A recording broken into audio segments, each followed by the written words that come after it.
juga perempuan-perempuan di sana, dan juga mungkin Bapak Ibu tidak tahu juga ada satu biara di sana juga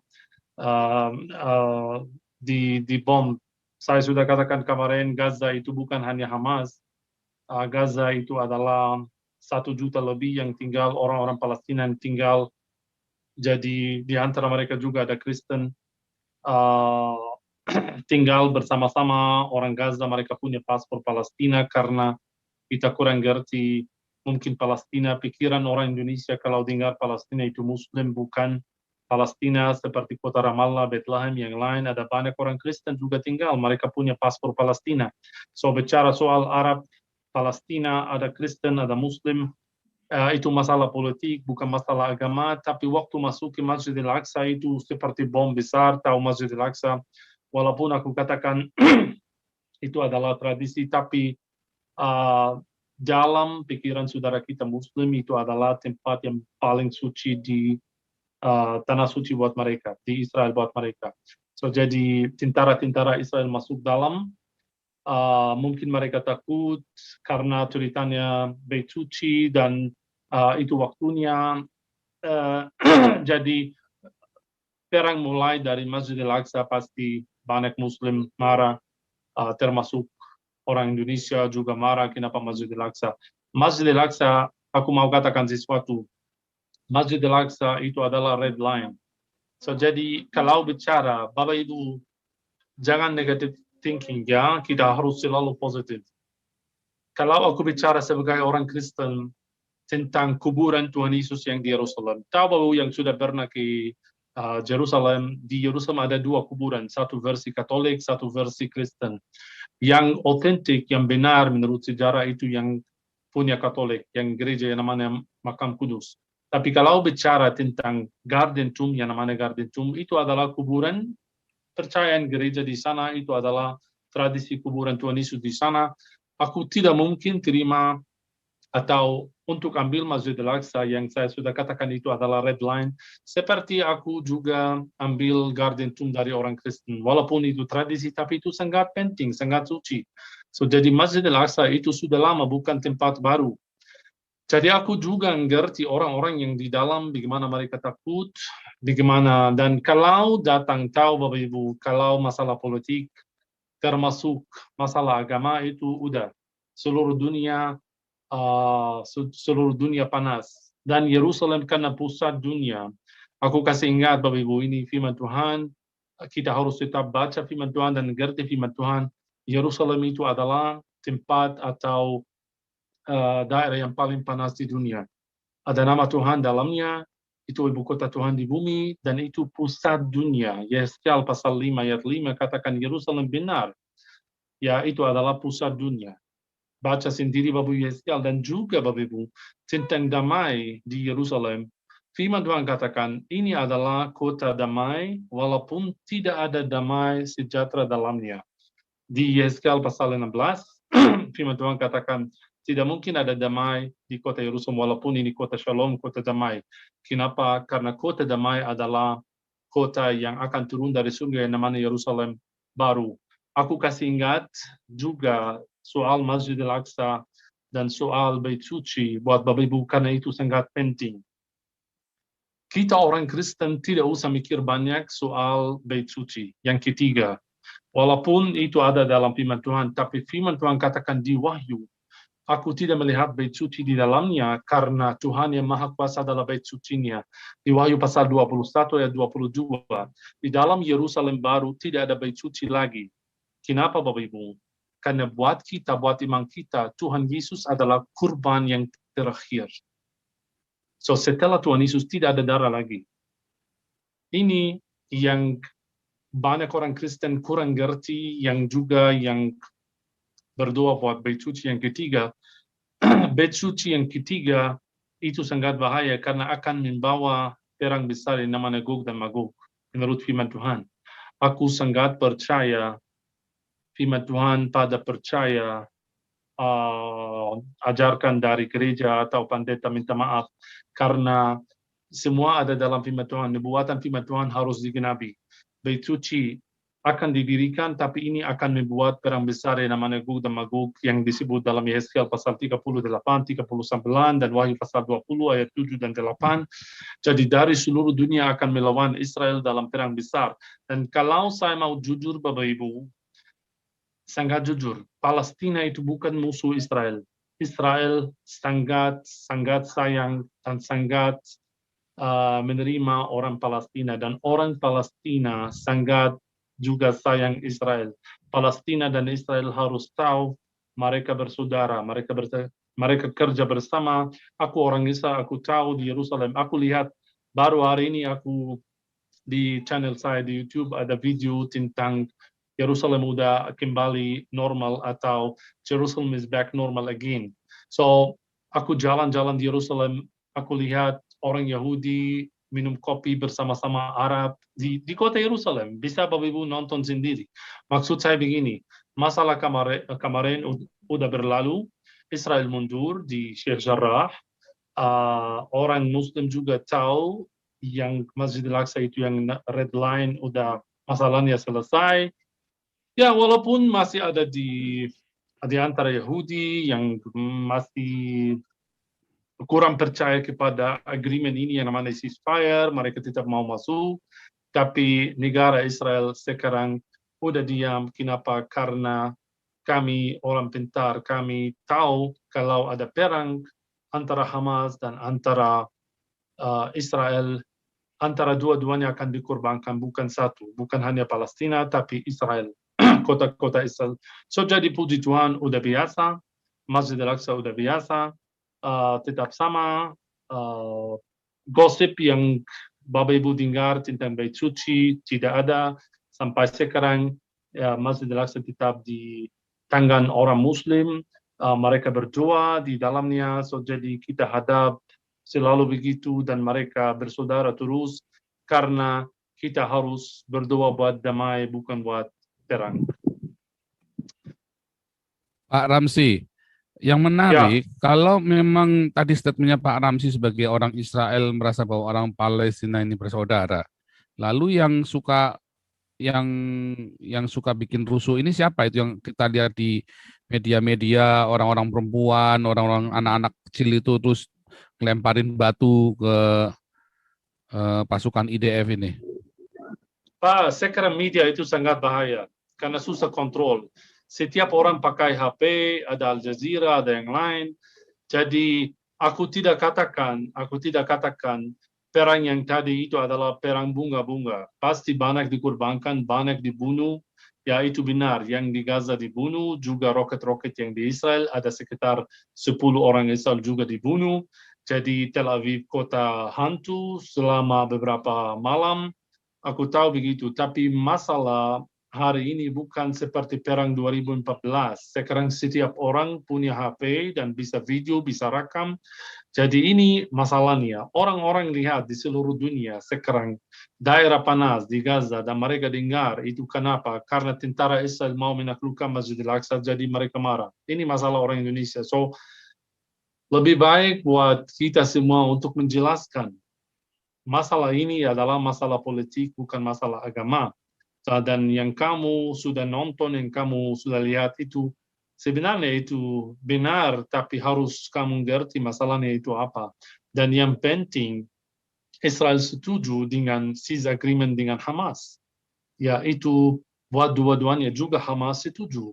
Karena Hamas dan Israel mereka tahu kalau perang ini akan bertambah lagi beberapa hari kemudian, so banyak yang dikorbankan. So jadi yang penting kita tahu suara damai itu lebih besar pada suara bom atau perang. Dan seperti Pak yang saya katakan, Yerusalem itu adalah daerah panas. Berapa perang ada di seluruh dunia? Kemarin ada, atau beberapa bulan kemarin ada perang di Azerbaijan antara Turki, Azerbaijan, dan Armenia. Siapa dengar tentang perang itu? Walaupun banyak dibunuh, tidak ada.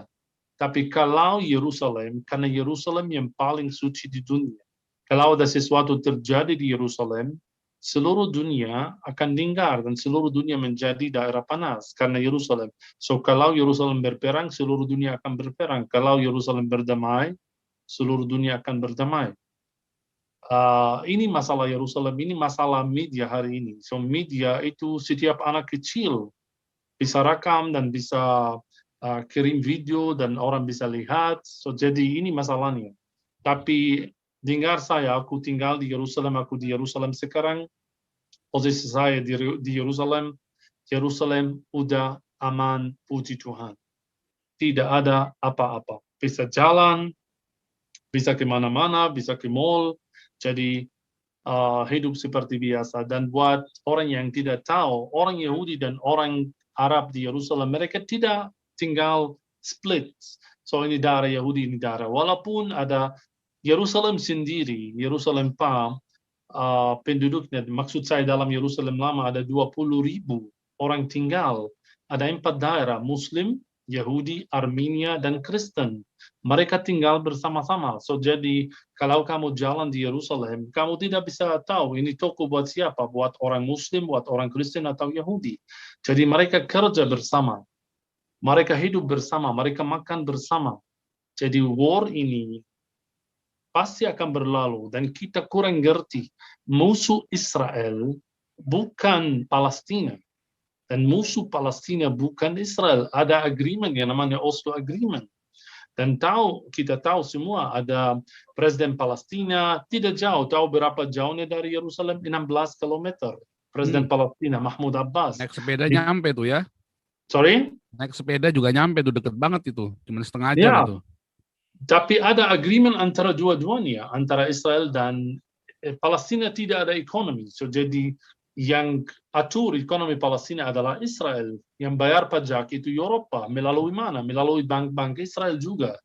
So, jadi tentara-tentara Palestina, ada tentara yang namanya Palestina ada paspor. Bagaimana Israel terima? Karena dua-duanya adalah sahabat. Saya mau katakan sesuatu kalau aku hubung sesuatu ini dalam firman Tuhan. Kita tahu kalau kita baca perjanjian lama selalu musuh-musuh Israel itu siapa? Amon, Moab, Mesir, siapa lagi? Edom, Kanaan, Filistin.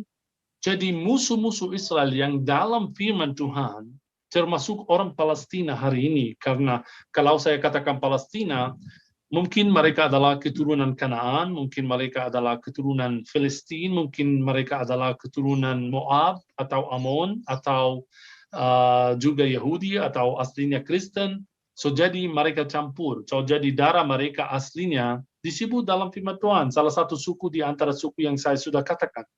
Kalau kita lihat hari ini dengan orang Palestina ada Oslo Agreement. Dengan Amon, Moab, dan Edom, Jordan ada juga agreement yang namanya Aqaba Agreement tahun 1994. Sama Mesir yang adalah musuh Israel dalam firman Tuhan juga ada agreement tahun 79 sama Sadat. So jadi musuh-musuh Israel yang klasik yang dalam firman Tuhan, Israel sudah berteman sama mereka. Sekarang sesuatu lebih besar kalau saya menjelaskan eskatologi. Jadi di Yeskial saya sudah katakan, saya lupa kalau katakan kemarin, tapi kita tidak mungkin ngerti buku Wahyu kecuali kalau kita hafal dan ngerti dua buku ini, Daniel dan Yeskial. Karena tanpa dua buku ini, buku Wahyu sangat kurang. Tidak mungkin kamu ngerti Gog dan Magog kecuali baca Yeskial. Dalam Yeskial tidak berbicara tentang musuh Israel yang klasik, yang seperti Edom, Moab, dan Filistin. Yeskial berbicara tentang musuh yang lebih besar, lebih kuat. Dia berbicara tentang Gog, Magog, Persia, Masyik, Tobal. Itu siapa? Kalau saya ambil itu, semua adalah anaknya Yafet. Kejadian pasal 10 ayat 2. So, jadi musuh Israel hari ini beda. Dan juga kalau saya mau katakan sesuatu, luar biasa firman Tuhan di Yeskial pasal 38.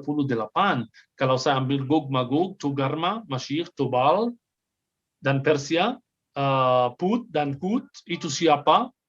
Bapak Ibu, itu adalah Turki, Rusia, China, North Korea, dan Persia.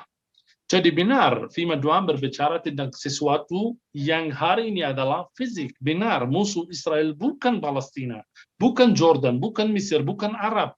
Lihat Bapak Ibu berapa agreement antara Israel dan negara-negara Arab. Jadi musuh Israel itu adalah negara-negara yang kuat hari ini. Dan harus tahu kenapa. Karena masalah ini juga masalah ekonomi. Karena Israel hari ini adalah nomor 1 di dunia untuk produksi gas. Tahu tidak? Sebelumnya ada Qatar. Tapi sekarang Israel. Karena kami orang Israel ngerti firman Tuhan. Di dalam Deuteronomy itu bahasa itu apa? Di Ulangan. Pasal 33 ayat 24 berbicara tentang suku Asher, dan dia memberkati Asher dan kakinya yang dalam minyak. Orang Israel lihat apa artinya dalam minyak. Firman Tuhan berbicara tentang minyak, pasti ini bukan minyak zaitun. Tapi mereka mulai cari di Laut Mediterania, di sana mereka ketemu yang namanya Tamar gas field terbesar di dunia. Hari ini, betul. Tapi pertanyaan saya, kalau Laut Mediterania tahu Pak itu antara 3 benua, Eropa, Asia, dan Afrika. So, jadi negara-negara yang lain punya hak di dalam Mediterania ini. Tapi kenapa zaman Donald Trump dikasih 100% Tamar gas field buat Israel, walaupun itu lebih jauh pada Siprus atau Turki. Dari pantai Haifa sampai Tamar gas field sekitar 85 km. Tapi sekarang Israel yang punya. Maksud saya begini, Israel sekarang punya monopoli gas di seluruh dunia. Ini akan membuat banyak orang benci Israel, cemburu sama Israel, dan banyak musuh besar. So, yang saya mau katakan, kalau perang Palestina dan Israel itu adalah mainan, 1 minggu selesai. Itu bukan perang, itu hanya masalah politik kecil di Yerusalem. Hari ini Israel fokus tentang sesuatu lebih besar. Musuh Israel yang besar sekali, seperti Rusia, Turki, North Korea, dan China. Ini jangan lupa perang hari ini bukan perang senjata, itu perang teknologi dan ekonomi. So, jadi Tamar gas field membuat banyak orang yang benci Israel sekali lagi, tapi negara-negara besar. Kita sudah tahu masalah Turki sama Israel karena Tamar gas field ini. By the way, Israel ekspor sekitar 97% dari gas ini ke seluruh dunia. So, lihat atau bagaimana Israel sekarang sudah kuat, ekonomi Israel sudah bagus, dan Israel negara yang kecil tapi pasti diberkati banyak dari gas field ini. So, jadi Israel bukan negara yang biasa, tapi Israel negara yang sangat kuat. Kalau aku hanya berbicara tentang gas, bagaimana kalau saya berbicara tentang teknologi atau tentang berlian atau tentang laut mati atau tentang yang lain. Jadi itu benar. Israel punya banyak musuh besar sekarang karena ekonomi Israel juga bagus sekali. Oh, jadi ini menarik sekali ya. Selama ini Indonesia hanya fokusnya mengerti bahwa itu Palestina dengan Israel. Sementara tadi informasi barusan Palestina dengan orang-orang Israelnya malah duduk ngopi bareng di Starbucks. Dan kemudian ini ada informasi baru lagi. Sebetulnya kemarin kita sudah tahu bahwa ini adalah antara Hamas dengan Israel. Hari ini kita dengar dari Pak Ramzi sekarang malah Turki dengan Israel sebetulnya yang berperang ya. Bukan Palestina. Jadi Hamas ini nampaknya disponsori oleh Turki agar bisa merebut ladang gas ladang gas itu ya yang ada di Tamar itu ya. Ya. Bisa begitu saya katakan. Oke, ini biar lanjut dulu ya Pak Susu Kuda nih. Pak Susu Kuda, silakan Pak Susu Kuda. Ya, Shalom, Rahayu, buka, jus, gubrak, ulala bebe. Ya, Pak Ramzi, Shalom, senang bisa berjumpa lagi nih. Sebelum ke pertanyaan saya, tadi saya mau itu juga tambahin mungkin satu pertanyaan. Tadi kan Pak Ramzi ada bilang bahwa ini perang antara Turki sebenarnya pemainnya ya. Tapi bukan hanya saya Turki. lihat Pak, sebelum lanjut, mungkin kurang ngerti. Bukan hanya Turki. Saya sudah katakan perang ini adalah perang ekonomi dan teknologi hari ini. So, jadi ada kompetisi antara beberapa negara tentang gas field ini yang namanya Tamar termasuk Turki. Saya katakan Turki, kenapa? Karena disebut dalam Yeskel pasal 38-39. Kalau saya kasih ingat, Bapak Ibu, Turki adalah teman Israel yang terbesar, sudah lama. Iya, iya, itu saya mau bilang itu tadi sebenarnya. Iya, oke. Tapi cerita ini baru terbit. Kenapa sekarang ada masalah antara Turki dan Israel? Karena Tamar gas field, tapi sebelumnya ada banyak agreement. Tahu kalau hanya aku mau ke Turki, saya bayar berapa, Pak? Satu hotel, 1 minggu, full board, makan pagi, siang, sore, malam, menikmati, 1 minggu bisa bayar cuma $500. Kenapa? Karena ada tourist agreement antara Israel dan Turki. Mereka sangat dekat. Maksud saya agreement antara Turki dan Israel itu banyak dan besar. Tapi masalah ini terbit karena Tamar gas field. Maksud saya sebelum Tamar gas field, sebelum 2009, waktu cerita Tamar gas field ini, mungkin baca firman Tuhan Yeskel kaget sekali. Bagaimana Turki akan benci Israel? Turki sama Israel sangat dekat. Tapi kenapa sekarang mereka bukan musuh, tapi ada problem antara dua-duanya karena kompetisi di Laut Mediterania itu. Sebentar, ini tambah ramai lagi nih Pak Ramzi.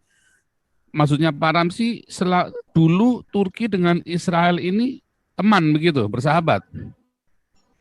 Loh, tetapi hari ini Turki ini yang membujuk agar negara-negara Eropa dan semua negara-negara Islam itu untuk perang lawan Israel loh.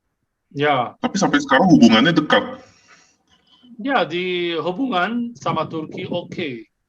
Gak apa-apa, no problem. Jangan lupa di perang Azerbaijan melawan Armenia dan Turki pasti pro Azerbaijan. Israel juga bantu Turki dan Azerbaijan melawan Armenia. Walaupun Armenia negara Kristen, Azerbaijan dan Turki Muslim. Tapi Israel... Wah, tambah ruwet ini ceritanya nih ya. Ini saya baru tahu nih kalau Israel membantu Turki di Azerbaijan itu. Ya pasti, karena ini politik. Aku tidak berbicara agama sekarang. Aku bicara politik. Politik itu beda yang kita tahu. So, ya benar. Nah, menurut Pak Ramzi, Turki ini hanya pura-pura untuk perang lawan Israel atau benar-benar ini? Karena seruannya Erdogan ini galak sekali. Nampaknya beliau serius sekali mengajak negara-negara Oki, negara-negara Islam ini untuk perang lawan Israel. Pak, ini pertanyaan sangat luas. Aku tidak bisa jawab dalam 1 menit. Kenapa? Karena masalah dunia hari ini itu bukan Islam, bukan Kristen, bukan Yahudi, bukan Hamas, bukan masalah dunia hari ini siapa yang kontrol. Yang kontrol seluruh dunia adalah New World Order. So, jadi aku tidak mau menjelaskan lebih, tapi Turki juga termasuk dalam game ini, New World Order.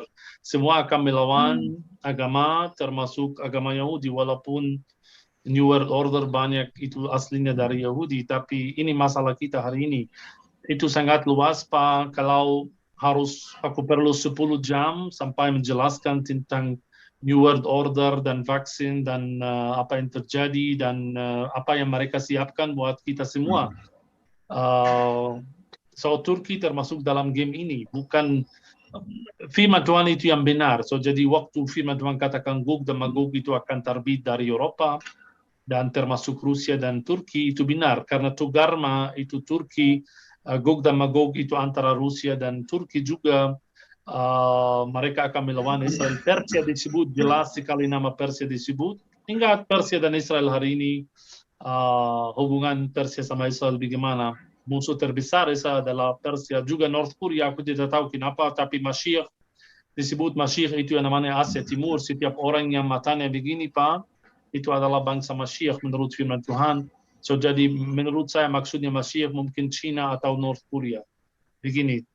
Sampai sekarang hubungan sama Turki oke, tapi tidak oke di bawah meja. Maksud saya masih ada agreement antara mereka, tapi waktu datang ke uang dan ekonomi pasti menjadi musuh besar.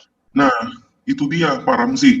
Ya, Pak Ramzi bilang kan perlu 10 jam ya kalau mau jelasin ini. Wah, mungkin kapan-kapan di channel saya aja tuh mau 10 jam, 12 jam boleh tuh Pak di channel saya, channel Susu Kuda tuh. Like dan subscribe ya teman-teman. Kalau ya, Oke, jadi lanjut gini dulu Pak ya. Ramzi, sebenarnya ada pertanyaan saya yang lain, tapi ini Yang kayaknya lain jadi dulu, lebih seru gantian ya. dulu Pak Ya, Susu Kuda. Ini oke Pak deh. Indro Firleso Ya, lanjut ya.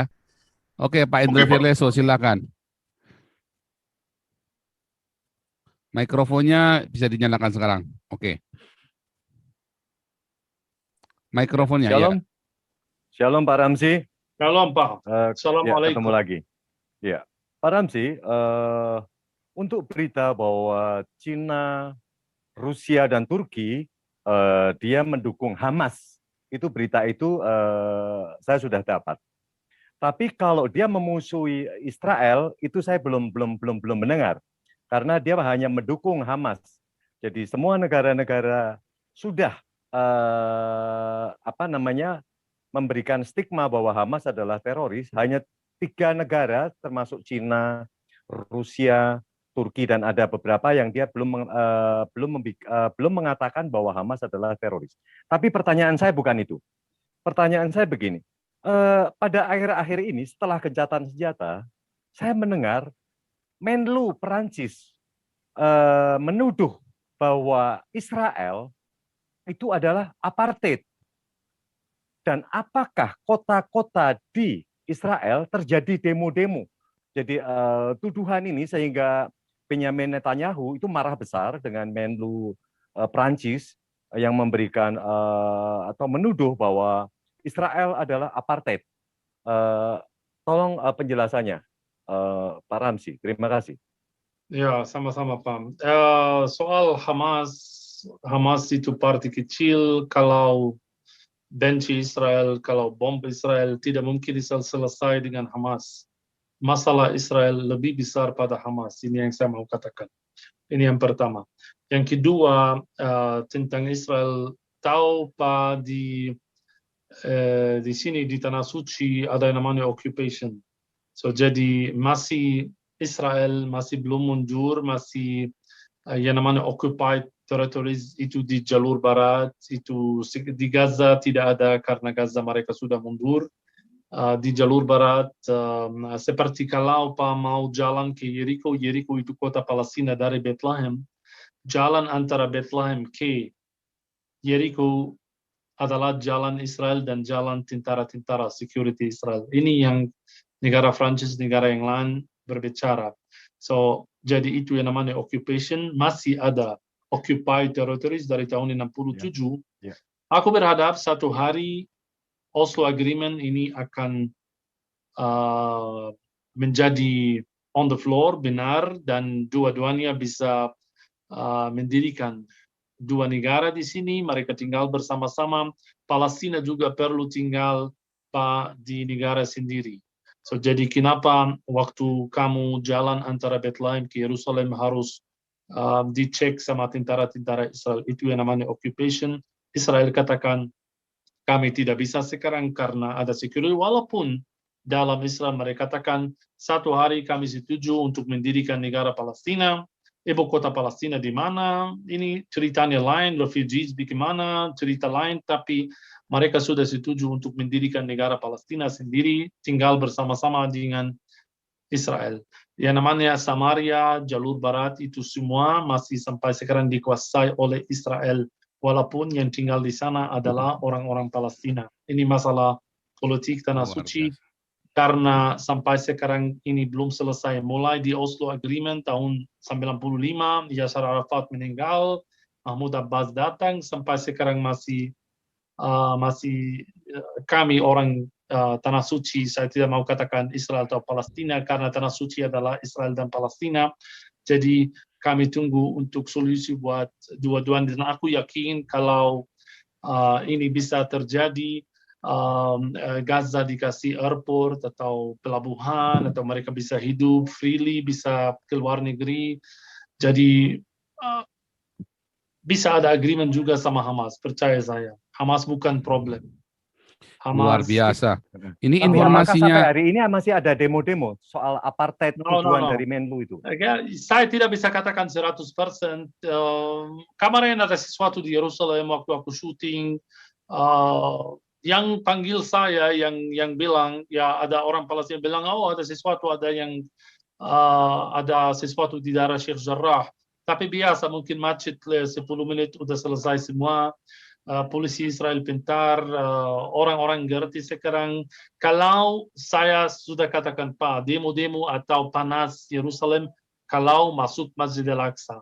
So kalau Masjid Al-Aqsa not touch, tidak ada apa-apa. So puji Tuhan, sekarang Masjid Al-Aqsa damai, tetap dalam, orang Muslim bisa berdoa dalam, bisa masuk seperti biasa. Kalau soal yang syuting depan Masjid Al-Aqsa selalu, karena selalu ada tentara-tentara depan Masjid Al-Aqsa, itu biasa. Kamu masuk mall ada tentara, bagaimana masuk tempat panas seperti Masjid Al-Aqsa.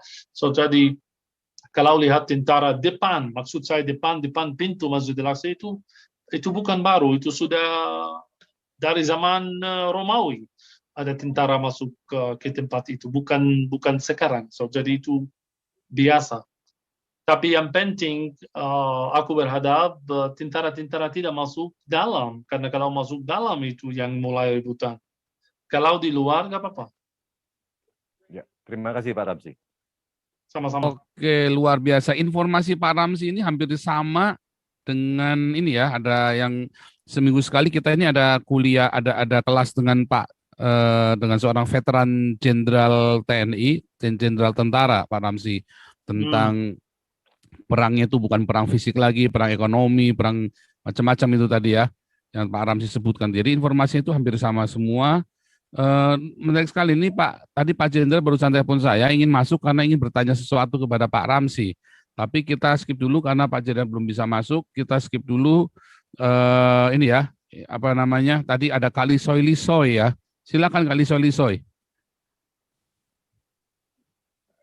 Kok hilang? Kak Lisoy, ya dinyalakan mikrofonnya. Mikrofonnya dinyalakan Kak Lisoy Lisoy. Pak Paul, di tempat saya hujan deras, yang lain dulu Pak. Oke. Ya, ini ada Beta Maluku, silakan Beta Maluku. Mana tadi Beta Maluku? Oh, kok hilang Beta Maluku resennya? Oh, ya ada Pak Gajah Mada dulu, silakan Pak Gajah Mada. Oh, selamat. Salam. Salam. Mohon maaf, Pak Ramzi sebenarnya orang Israel apa orang Arab? Mohon maaf. Saya Arab Kristen Israel. Pak Paul, boleh saya menampilkan sharing, Pak? Ada yang saya mau konfirmasi ke Pak Ramzi. Mana tadi? Saya harus setting dulu. Mana tadi? Jadi saya mau bicara sejarah karakter Rasanya orang dicopot ya. Saya bingung jadinya nih mana tadi. Oh, udah ketemu nih, udah ketemu. Oh iya. Jadi oke, saya masih belum bisa. Bentar. Ya, langsung. Jadi Pak Ramzi ini bicara soal karakter orang Arab yang asli menurut ahlinya bangsa Arab. Bukan. Nanti nih saya buka, nanti ya saya bacakan ya. Nah ini. Ini ada di History of the Arab. Ini seorang profesor Philip Hitti ya. Saya bacakan ya. Jadi bangsa Arab itu senang berkelahi dengan sesamanya Pak Ramzi. Ini saya mau katakan benar nggak Pak Ramzi ya. Ini ada di bab 1 ya. Bangsa Arab sebagai ras Semit dan dari semenanjung Arab sebagai tempat kelahirannya ya. Ini fenomena dunia Arab. Jadi bangsa Arab ini senang berkelahi dengan sesamanya. Nah, makanya ini tertulis ya, ada syair dalam bahasa Arab yang sudah lama, ini saya kutip ya dari karangan ini ada di bawah Abu Tamam Asar al-Hamsah, tapi ada di History of the Arab ya. Jadi puisinya begini. Pekerjaan kita adalah menyerang musuh, tetangga, dan saudara kita sendiri. Saya ulangi ya, saudara kita sendiri, sesama orang Arab. Jadi makanya nggak heran buat saya, PLO mengkudeta kerajaan Yordania. Jika kita tidak menemukan orang lain untuk kita serang, kecuali saudara kita sendiri. Bener nggak Pak Ramsi, karakter orang Arab itu kayak gini, menurut sesuai dengan Philip Hitti katakan dalam History of the Arab. Sekian Pak Ramsi. Oke. Tidak bisa ngerti semua ini yang katakan tentang bangsa Arab, tapi kita bingung ini antara bangsa Arab dan bangsa Islam mungkin. Saya mau katakan sesuatu tentang bangsa Arab. Ada juga Yahudi termasuk Arab, ada Kristen termasuk Arab, ada juga Muslim, Druz yang di Israel. Mohon maaf Pak Ramsi, ini kalau konteksnya memang sedang menceritakan bangsa Arabnya, jadi bangsa suku Arab, suku Badui. Ya. Mungkin kita masuknya jangan ke sana kali ya, kita balik ke tentang. Wait, aku hanya komen tentang bangsa Arab. Aku belum ngerti maksudnya apa. Karena kan di sana kan konflik terus sebenarnya dari zaman dulu Pak. Jadi kan sebenarnya begini konflik yang terjadi itu. Jadi kan dulu sebenarnya ya kan disuruh, ayo ini tanah wilayah ini. Ya, tapi maksudnya ini Arab apa? Arabia dari daerah Yemen, suku Beduin Pak. Jadi kan dalam Philip, jadi pengarang ini seorang profesor ya, seorang profesor. Dia dari mana? Dari Arab. Dia orang Arab. Dia orang Arab juga. Dari mana? Dari mana? Dari kalau nggak salah dari Libanon. Kalau nggak salah. Lebanon. Ya, boleh dicek teman-teman di History of the Arab di Google ya. Tapi intinya begini, jadi ada sesuatu cacat bawaan, mohon maaf Farid. Jadi orang tuh melihat bahwa ini sudah ribuan tahun yang lalu ya, tahun yang lalu bangsa Arab itu suka berkelahi. Nah, kalau di dalam Alkitab kan seperti keledai liar, saling menanduk sini menanduk sana. Tapi ini tulisan dari penyair klasik orang Arab, sampai ada tulisan kayak begitu. Ada syair klasik orang Arab ya di dalam buku tersebut yang menyatakan benar orang Arab itu suka berkelahi dengan sesamanya. Makanya nggak heran Hamas berkelahi dengan Fatah ya kan, itu sama orang Arab ya. Bahkan orang PLO itu dilempar dari gedung bertingkat itu sama Hamas itu. Nah, saya ingin mengkonfirmasi, tapi mohon maaf juga bahwa apakah orang Arab ini karakternya memang begitu. Jadi suka memang bawaannya itu senang berantem lah, senang berkelahi ya. Saya tidak bisa komen tentang setiap buku atau yang penting buat saya itu firman Tuhan. Suku Arab yang dalam firman Tuhan diberkati, Pak, diberkati, harus tahu. Mungkin ini Pak belum dengar tentang suku Arab. Kenapa saya tanya begitu? Karena ada kalau saya ke Indonesia, waktu saya ke Indonesia dan orang-orang tanya atau orang yang di jalan ngerti aku Arab, mereka pikir Muslim. Oh, Muslim, Assalamualaikum. So, jadi aneh buat mereka untuk ngerti ada orang Arab tapi Kristen. Ya, saya selalu harus menjelaskan Arab itu bukan agama tapi bangsa. Jadi Nazaret, Pak, Nazaret kota, mungkin Pak belum pernah ke Nazaret tapi lihat Nazaret bagaimana. Nazaret kota Arab mayoritas Kristen. Dan Nazaret itu adalah tempat yang wow, luar biasa.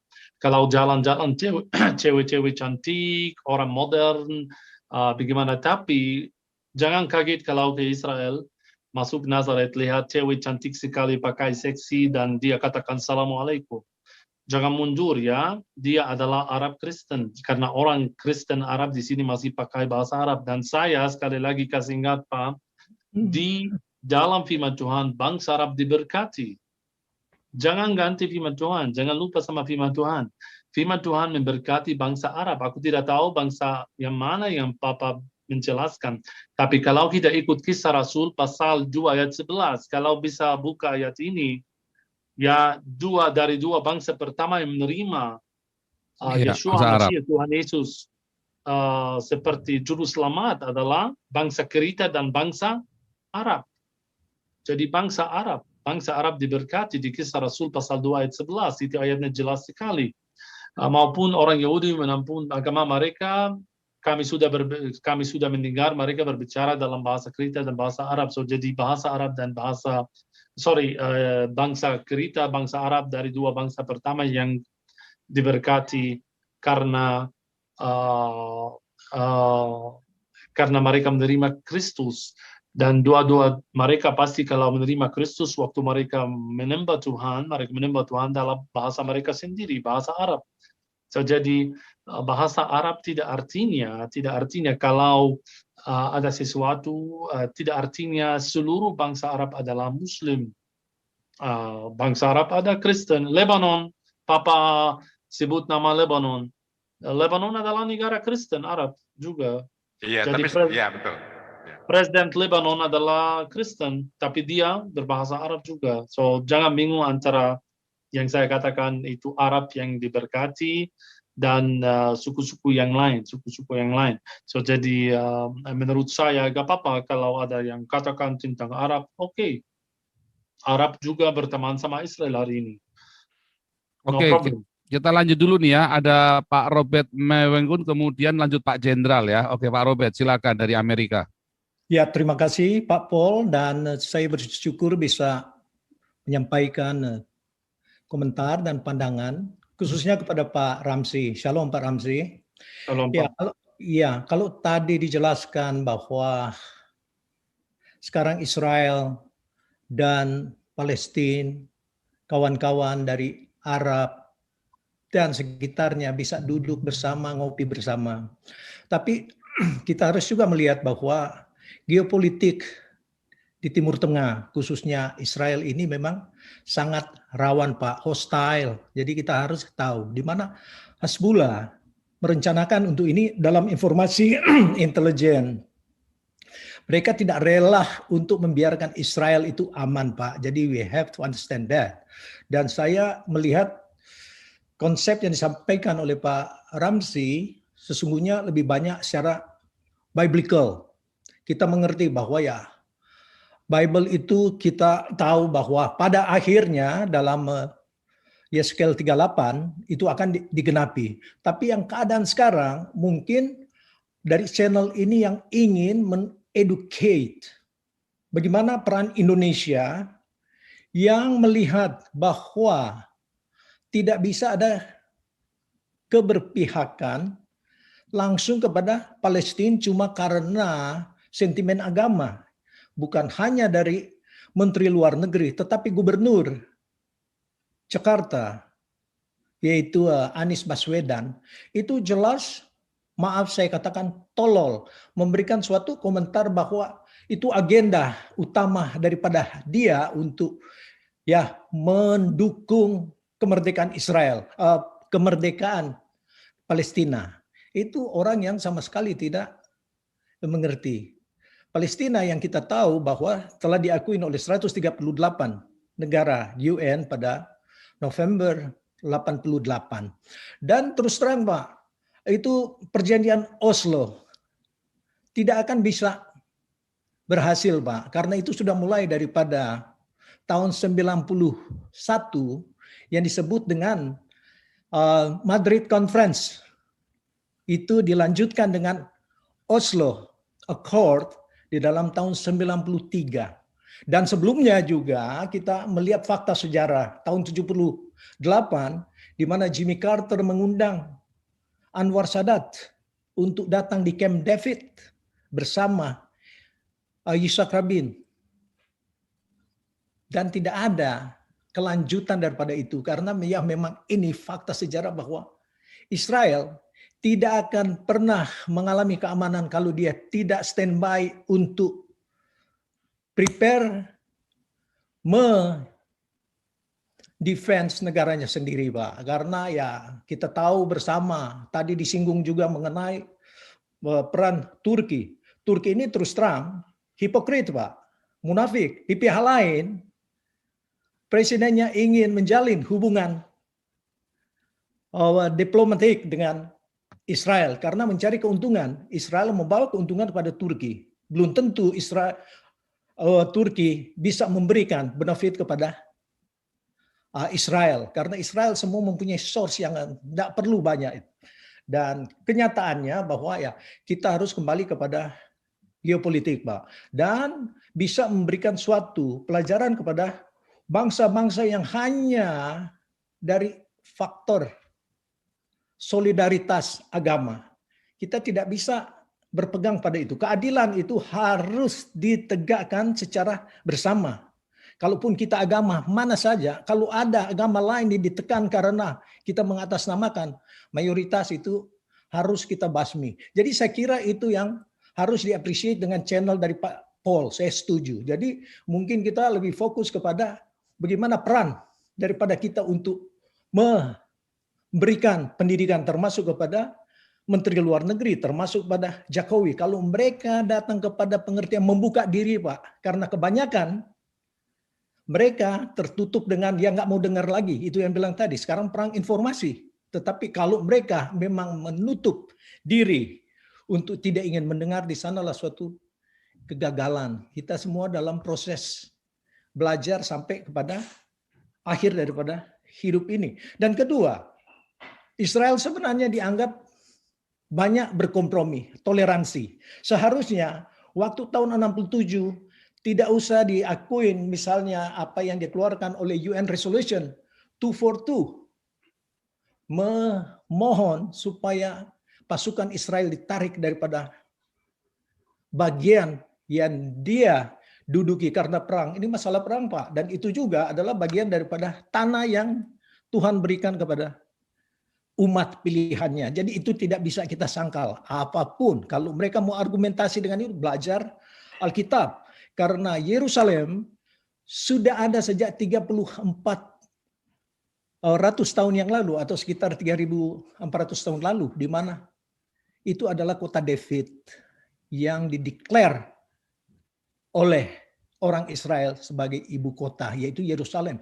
Jadi kalau cuma persoalan dengan kemudian tahun 600 muncul ada nabi yang mengatakan karena kita punya tafsiran, ya kembali saja ke sejarah Alkitab, karena Tuhan itu tidak pernah bisa disangkal. Keinginan kita manusia yang mungkin bisa untuk ingin mencari itu. Sebentar Pak Robert, tadi sudah dijelaskan bahwa masalah Israel Palestina bukan masalah Islam Kristen Pak Robert. Jadi bukan masalah dari Nabi, tetapi tadi sudah sangat jelas sekali Pak Ramzi sudah katakan ini masalah ekonomi, geopolitik, masalah under table money dan segala macam gitu Pak Robert. Jadi supaya kita jangan balik lagi. Karena jadi sudah benar-benar bukan masalah agama, hanya isu yang dihembuskan di Indonesia memang masalah agama. Dan tadi sudah di awal sudah disebutkan juga bahwa ada isu untuk meruntuhkan Masjidil Al-Aqsa. Padahal orang Israel sama sekali tidak berminat untuk meruntuhkan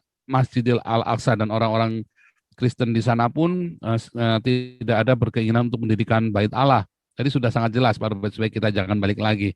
Ya, gitu ya. Tapi mungkin stop dulu supaya Pak Ramzi jawabnya nggak kepanjangan kali ya. Habis Pak Ramzi nanti kita ke Pak Jenderal Tobing, karena kebetulan yang disampaikan Pak Ramzi hampir sama dengan yang disampaikan oleh Pak Jenderal Tobing. Silakan Pak Ramzi. Oh ya, sebentar. Saya nyalakan dulu mikrofonnya. Sebentar Pak Ramzi. Loh, kok mikrofonnya mati? Oke. Silakan Pak Ramzi. Ya, aku sangat menghormati yang Bapak katakan. Aku juga percaya kepada firman Tuhan. Aku juga evangelis, Pak. Bukan hanya baca, tapi aku juga menulis buku-buku cinta akhir zaman. Dan aku tahu yang aku menjelaskan, suara damai buat saya lebih besar pada suara perang. Aku tahu Israel di Timur Tengah sendiri ada banyak yang benci, ada banyak musuh. Soal Hezbollah, ya Hezbollah itu special case karena Hezbollah itu di bawah Iran. Saya sudah menjelaskan, kalau ingat dari pertama aku sebut nama Persia, Iran. So jadi Hezbollah itu seperti tentara Iran di Timur Tengah. So jadi tidak usah komen tentang sesuatu itu. Tapi Pak, kalau aku orang Israel, aku tinggal di Yerusalem, dari border yang paling selatan, dari Eilat, yang border Aqaba namanya, sampai utara, tahu Papa, berbatasan Israel begini, sama ini Jordan, ini Israel, dekat. Dari selatan sampai utara tidak ada satu tentara. Tahu kenapa? Karena ada agreement antara Israel dan Jordan. Maksud saya, mereka bisa agreement sama negara-negara Arab, ya, yang kita katakan itu mustahil mungkin 2 tahun yang lalu antara Arab Saudi, Qatar, Bahrain, Emirates, sudah real, sudah reality hari ini. So jadi ya, yang Bapak katakan, tapi jangan lupa juga waktu menjelaskan tentang firman Tuhan, Bapak menjelaskan sama orang yang kurang percaya kepada firman Tuhan, itu juga masalah kita. Papa katakan bangsa pilihan Tuhan, tapi yang lain kurang percaya. Jadi bagaimana? So harus ada average waktu menjelaskan. Bukan hanya Israel harus siap pada musuh. No. Ada suara damai sekarang. Buktinya ada di Yerusalem sekarang. Saya sudah katakan ceasefire, setelah ceasefire semua sudah berdamai. Dan baru hari ini di channel saya ada video, namanya video itu Jerusalem After Tensions, or Jerusalem udah kembali normal. So jadi ini yang luar biasa, ini yang kita perlu, suara damai. Menurut saya, menurut gereja saya, menurut orang Israel, bukan hanya Arab, Yahudi, Muslim, Kristen, bersuara, kami perlu damai. Itu aja, karena Yerusalem adalah kota damai. Yang lain yang Bapak katakan, luar biasa. Aku tidak usah komen. Ini menurut saya, kalau mungkin aku salah, mungkin aku tidak katakan aku adalah nabi atau malaikat. So jadi hanya aku share yang saya percaya, yang saya berdoa, itu aja. Oke. Ini kita sambung ke Pak Jenderal dulu ya, Pak Jenderal tadi. Mungkin Pak pertanyaan terakhir ya. Ya. Boleh? Ya, oke Pak Jenderal Tobing mana nih? Silakan dinyalakan mikrofonnya, Pak. Mikrofonnya coba. Ya, sudah. Sudah ya, udah bisa dengar? Sudah. Pak Ramsi. Haleluya.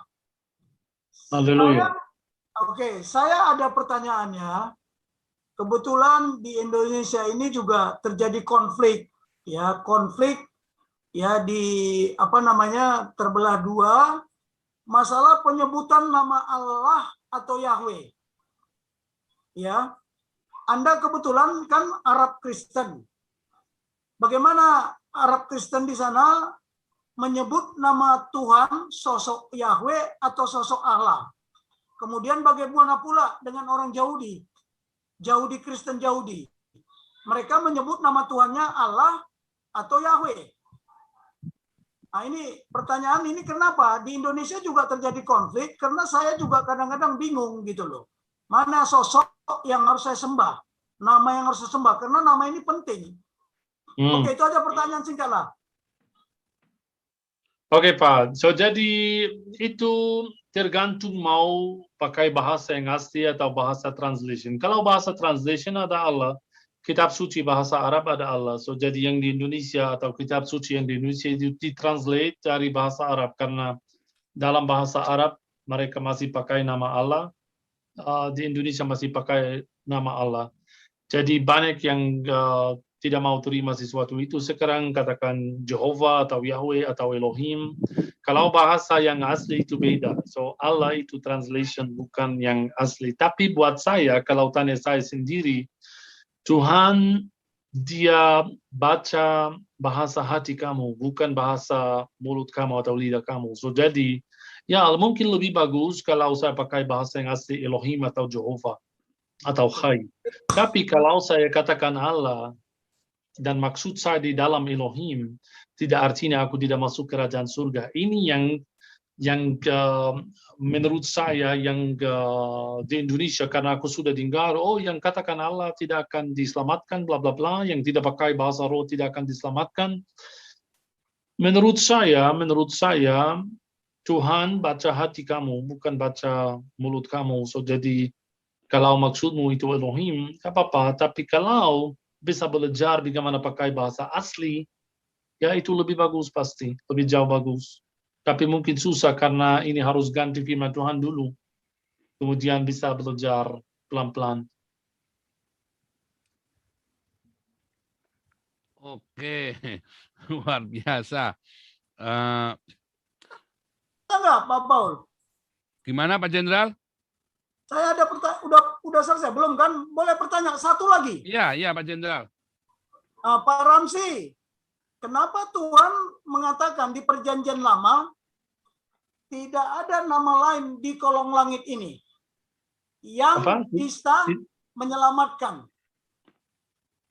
Kalau ada di kitab Perjanjian Lama bahwa tidak ada nama lain di kolong langit ini yang bisa menyelamatkan. Nama Tuhan maksudmu? Ya, nama Tuhan ya. Tapi nama Tuhan banyak ada dalam firman Tuhan. Bukan Ya, satu. ya oke. Di kitab Tawarikh pasal Itu yang Pak Jenderal maksud itu ngambil dari Kisah Rasul 4 ayat 12 maksudnya Pak Jenderal. Oke lah. oh, Di perjanjian baru maupun di perjanjian lama kan ada nama itu. Tidak ada nama lain di kolong langit ini, ada kalau nggak salah di perjanjian lama ya. Tapi ini memang menjadi konflik ya, menjadi konflik di antara kita. Karena apa? Karena di negara ini seolah-olah kalau kita menyebut nama Allah, ya sama dengan saudara kita sebelah. Tuhannya sama gitu loh. Padahal Tuhannya berbeda. Tapi nama sama. Nah ini yang begini ini yang menjadi persoalan juga di anak bangsa ini. Makanya muncullah istilah Allah kok beranak. Terus siapa bidannya? Karena menurut mereka, ya di kitab suci mereka itu Allah itu tidak beranak. Nah ini kan jadi konflik paradigma gitu loh. Konflik terminologi.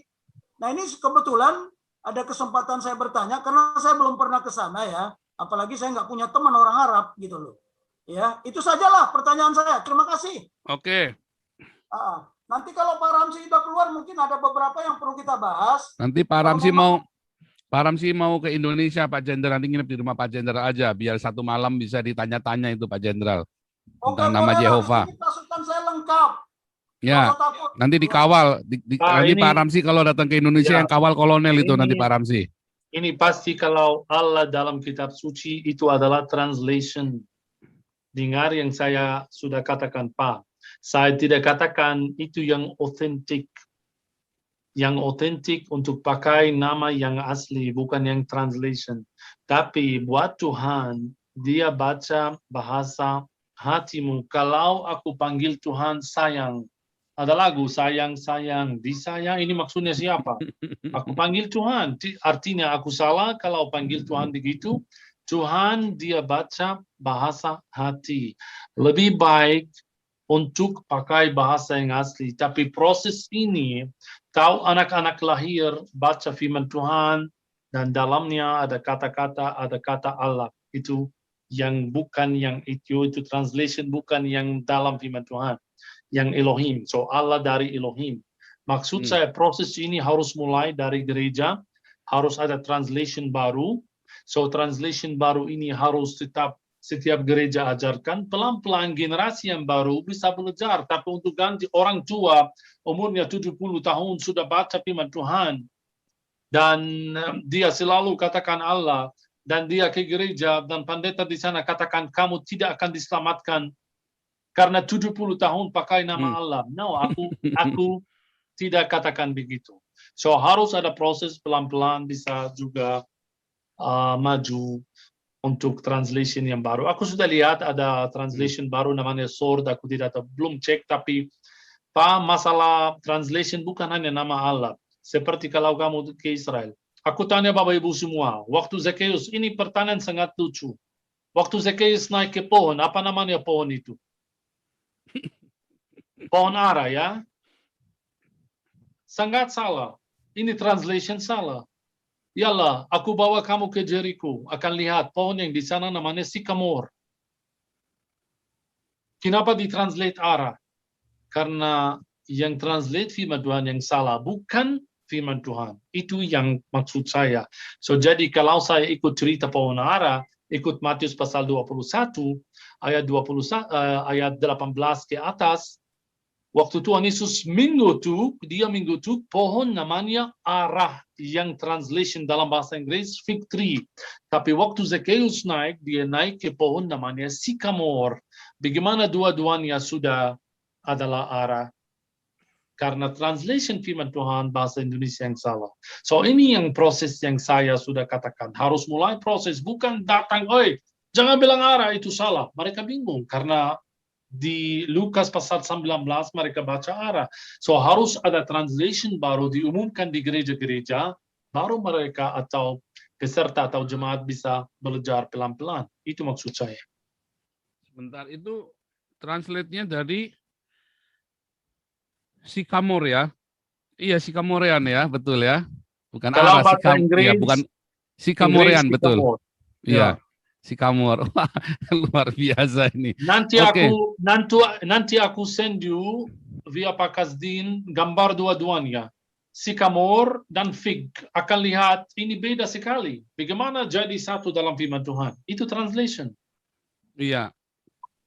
Sycamore. Oke, Pak Ramzi, luar biasa sekali buat meluangkan waktunya dari setengah jam jadinya 1 jam juga ya. Thank you banget. Jangan lupa untuk subscribe YouTube-nya Pak Ramzi. Nanti saya tampilkan YouTube-nya. Lumayan ya, kemarin dari 1.000 langsung 15.000, luar biasa dalam seminggu. Tapi ini kebetulan YouTube saya lagi di strike sama YouTube. Jadi kita lagi pindah ke Hagios, Pak Ramzi. Sebetulnya akan bagus sekali kalau ada edukasi seperti ini ya, Pak Ramzi ya, mitos-mitos, semua informasi-informasi tentang Palestina yang Israel Palestina yang salah ya. Dan tentu saja tadi informasi-informasi tadi memang sudah pernah diceritakan oleh Pak Jenta, cuman ini kali ini kita dengar sendiri dari orang Israel ya. Apa yang terjadi di sana, bahwa itu ternyata benar-benar perang geopolitik dan ekonomi, bukan perang agama, yang perang fisik, yang utama malah bukan perang fisik ya, justru ya ada yang lebih besar dari itu ya.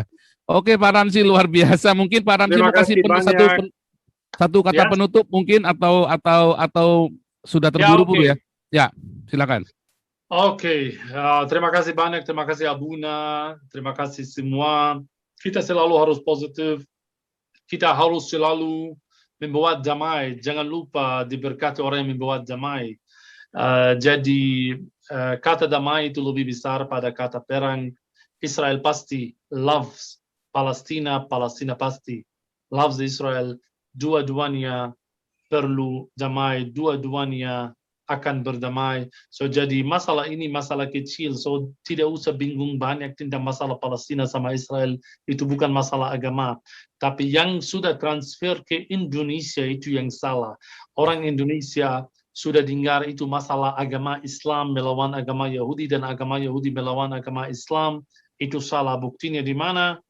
Buktinya aku mau selesai ini, mau jalan ke mall sekarang. So jadi see you next time. Nanti kalau bisa lagi di mall di upload nanti supaya kami tampilkan di sini. Jadi upload ke YouTube-nya Pak Ramzi, lalu saya ambil dari YouTube-nya Pak Ramzi, saya tampilkan di sini. Baru 2 hari kemarin aku jalan dari Jaffa Gate sampai Gereja Makam Kudus dan aku kaget, aku sudah lihat juga beberapa toko souvenir udah mulai buka karena juga wisata sudah mulai masuk. Kemarin ada grup pertama setelah Corona sudah masuk ke Yerusalem, puji Tuhan. Jadi selalu ada kabar baik. Yerusalem adalah kota damai dan selalu ada kabar gembira di Yerusalem. So jadi turis udah mulai datang, perang udah selesai, jadi hidup udah mulai, live kami di sini udah seperti biasa, puji Tuhan. Karena firman Tuhan itu yang benar. Yerusalem adalah kota shalom, adalah kota damai, the city of peace. Luar biasa. Oke, luar biasa Pak Ramzi. Tuhan Yesus memberkati Pak Ramzi dan Israel dan juga Palestina ya. Luar biasa, luar biasa. Thank you banget dan jangan kapok Pak Ramzi untuk hadir. Oke, luar biasa. God bless you Pak Ramzi, teman-teman yang di live. Sampai jumpa lagi. Karena nggak bisa semuanya ditampung. Luar biasa Pak Ramzi. Kita masih lanjut sampai jam 12 waktu Indonesia. Jadi masih 2 jam lagi. Luar biasa Pak Ramzi. God bless you. Terima kasih banyak. Goodbye. Goodbye. God bless. Ya, kita lanjut ke Pak Habibie, narasumber kita berikutnya, Pak Hadaya, Pak Gai Hadaya. Apa sudah ready Pak Habibie? Bentar, Pak Habibie mana tadi? Saya cobakan kontak terus sampai nanti dia sudah siap. Oke ya, karena kemarin beliau juga sangat antusias rupanya untuk masuk ya. Oke, saya mau kasih sedikit summary tadi yang bagus sekali, ada yang menarik ya, yang kita sudah dapatkan tentang pelajaran geopolitik, perang segala macam. Itu tadi Pak Ramzi cerita sebagai rakyat jelata di sana. Pak Ramzi ini kan bukan seorang ahli militer atau politikus. Pak Ramzi ini hanya seorang penginjil yang juga pemandu wisata di sana ya. Nah, jadi dengan gamblangnya tadi cerita ini masalahnya bukan Palestina lawan Israel nih. Ini orang Turki sudah ikutan, orang mana tujuannya ternyata ada masalah kilang minyak di Tamar itu ya. Nah, dan juga ada satu lagi tadi dikatakan ada yang menarik bagi saya. Waktu di Azerbaijan kemarin tahun lalu itu ya, ternyata Israel malah pro Turki loh. Dia hantam itu orang-orang Armenia dan nggak ada orang Indonesia yang tahu masalah ini. Ini juga informasi baru buat saya ya. Informasi seperti ini cukup menarik sekali dan yang kita sangat kurang ya informasi kita ini orang kampungan bener ya. Tapi luar biasa ya dengan informasi ini akan mencerahkan. Kayak tadi Pak Ramzi cerita, ini kita jalan-jalan, kita ngopi bareng di Starbucks sama orang Palestina lah, bingung kan? Jadi sebenarnya yang perang siapa nih? Yang perang ini katanya Israel lawan Palestina, tapi orang Palestinanya ngopi bareng sama orang Israelnya. Nah ini jadi bingung kita nih, ya kan? Ternyata tidak seperti yang dihembuskan oleh Menteri Luar Negeri, ya kan? Itulah sebabnya tadi di awal siapa tadi bilang Israel nggak perlu dibela. Iya, memang Israel nggak perlu dibela. Kita itu hanya mau kasih tahu kebenarannya bahwa tidak ada yang namanya orang-orang Israel itu menganiaya orang-orang Palestina. Tidak ada karena kepentingannya bukan itu. Bahkan tadi ya yang saya beritain dari Fakta Israel tadi, ada fitnahan katanya nggak mau kasih vaksin segala macam. Nggak juga, nyatanya mereka tetap kirim vaksin. Justru orang Palestinanya waktu itu menolak vaksin dari Arab. Nah, jadi saya kira Hamas ini membuat propaganda dengan mengerikan sekali ya. Dan nampaknya dipergunakan oleh Menteri Luar Negeri kita si Retno itu buat menipu rakyat untuk agenda pribadi. Kemarin Pak Ponto ya, Pak Soleman Ponto itu ya dengan gamblang bilang ini agenda pribadi yang kemudian mengorbankan seluruh rakyat Indonesia. Luar biasa sekali. Oke, kita mau lanjut dulu ya sambil menunggu Pak Gai Hadaya, ini orang Israel juga. Nah, kita akan tunggu mungkin karena tadi masih baru pulang kerja tadi ya, 1 jam yang lalu baru pulang kerja. Jadi kita ini kemarin beliau antusias mau masuk, cuman kan kemarin kita nanggung ya. Nah, jadi udah mau selesai, udah kurang 15 menit. Ini Pak Hadaya mau masuk, dia bilang wah tanggung lah besok aja, saya bilang. Oke, kita lanjut dulu ya. Nah, kita lanjut dulu. Ini saya baru diinfo dari YouTube yang kemarin tidak kena strike, yang kena strike video lainnya yang aneh ya. Yang Ibu Monik lagi bicara, justru yang video sebelumnya yang kena strike. Ya, laporannya itu padahal yang dihilangkan YouTube saya yang dengan itu kan kemarin dengan Pak Soleman Ponto, dengan Ibu Monik, dengan Pak Jenderal yang kena strike itu. Tetapi laporannya yang kena strike malah yang Ibu Monik sendirian. Nah, ini udah kelihatan nih di TO nih Ibu Monik berarti ini. Oke, kita lanjut dulu ya. Ini Pak Nugroho, silakan Pak Nugroho. Ya, bisa di-unmute Pak Nugroho. Ya, terima kasih Pak Paus. Sorry, di-unmute lagi. Sorry, dinyalakan lagi. Kepencet.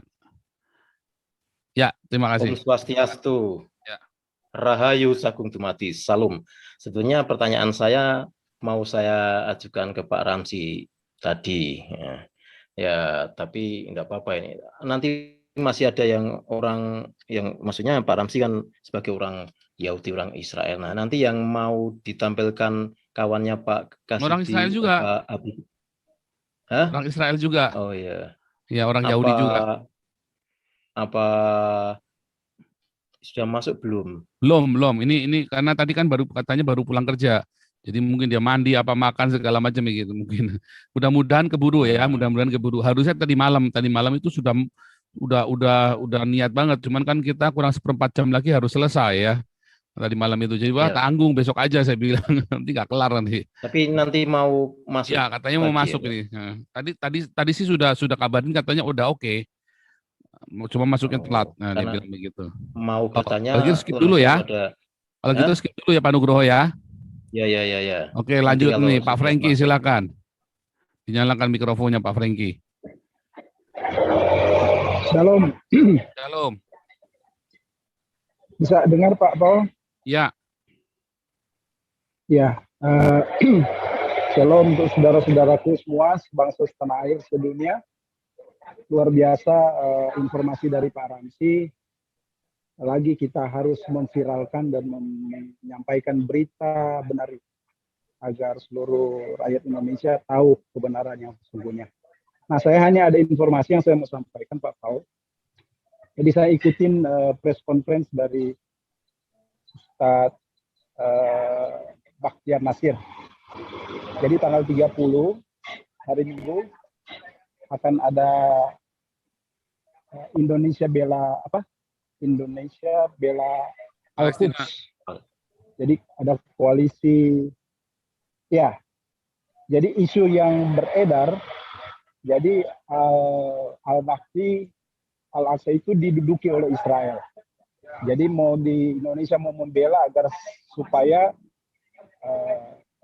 Al-Quds, Al-Aqsa itu bisa direbut kembali. Tetapi berita dari Pak Ramsi tadi kan berbalik 180 derajat malah orang Palestina dan Israel saling sayang menyayangi. Jadi betul-betul hoax yang dibentuk oleh pemerintah. Jadi yang tadi hadir press conference ada Sekjen MUI, kemudian Wakil Ketua MPR, kemudian kemungkinan Ibu Retno juga mungkin diundang untuk hadir. Jadi disayangkan sekali bangsa Indonesia termakan hoax yang memang sudah di-framing bahwa ini adalah persoalan agama. Nah, yang menarik, jadi ketua panitia itu memang inti dari koalisi Indonesia membela Palestina. Jadi mereka tidak memandang faksi manapun. Bukan Fatah, bukan Hamas, tapi yang mereka bela adalah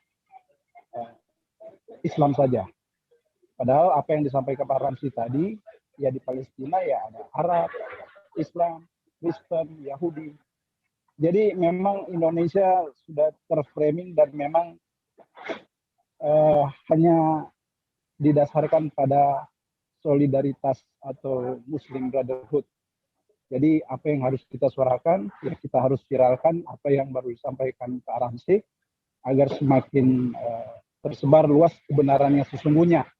Agar kita bangsa Indonesia mendukung penuh Israel, Palestina, dan Yerusalem adalah negara damai. Ya kita harus dukung perdamaian itu. Jadi Indonesia non-blok, seharusnya Indonesia mendukung perdamaian di Yerusalem. Itu saja yang bisa saya suarakan.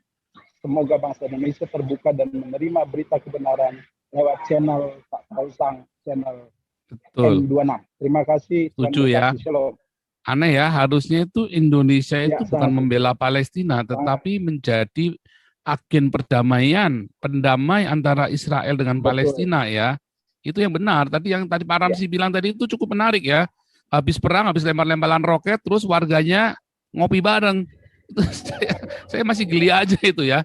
Kayak misalnya ada anak kecil berantem, terus orang tuanya ikut-ikutan, babak belur orang tuanya berkelahi. Anak kecilnya lagi main kelereng sama-sama habis berantem. Nah, itu kan lucu kan? Terus yang berantem sebenarnya siapa? Nah, oke, lanjut dulu ya. Ini kita sambil tunggu terus ya.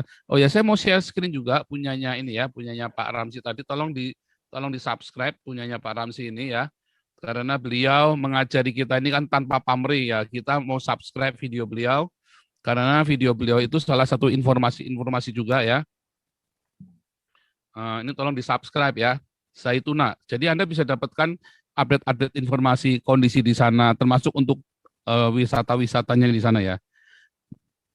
Ada banyak informasi dan sebagian besar dalam bahasa Indonesia. Nah, itu yang menarik. Kemarin waktu di sini 1.000, hari ini dalam seminggu sudah 15.000 ya. Terima kasih buat teman-teman yang mau subscribe. Dan tolong di-subscribe ya ini ya, Zaituna. Ini YouTube-nya beliau tadi. Untuk mendapatkan update informasi di sana juga. Zaituna. Nah, oke teman-teman, kita lanjutkan lagi. Pak Habibie langsung update begitu Pak Hadaya masuk ya. Pak Goy Hadaya masuk. Kita lanjut ya. Ini ada Sangkakala. Silakan Sangkakala.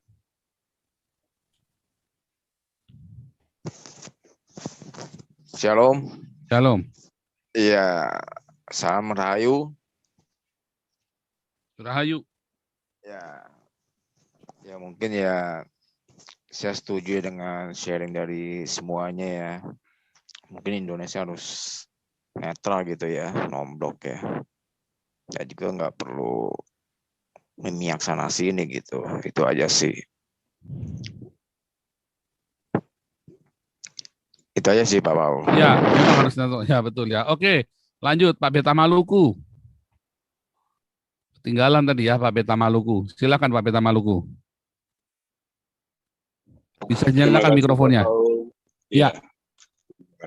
Sayang udah Pak Ramsi udah lewat. Iya tadi, aduh kelewat. Tadi saya panggil-panggil, saya cari-cari ternyata videonya nggak nyala. Jadinya saya nggak tak cari lama nggak ketemu. Oke, Iya, nggak apa-apa. Nggak apa-apa Pak, nggak apa-apa. Tapi ini ada Pak Hadaya sih masuk ini, sama-sama ini. Mau kasih dia dulu nggak apa-apa Pak? Oh gitu ya, ini belum masuk nih Pak Hadaya. Oke, oke, saya skip dulu ya. Iya, Ini lanjut silakan. lagi nih, Pak Endro Suryanto, Pak Le, silakan Pak Le. Wah, kurang seru ini Pak Paul. Enggak apa-apa udah. Iya nih, sorry ya. Nah.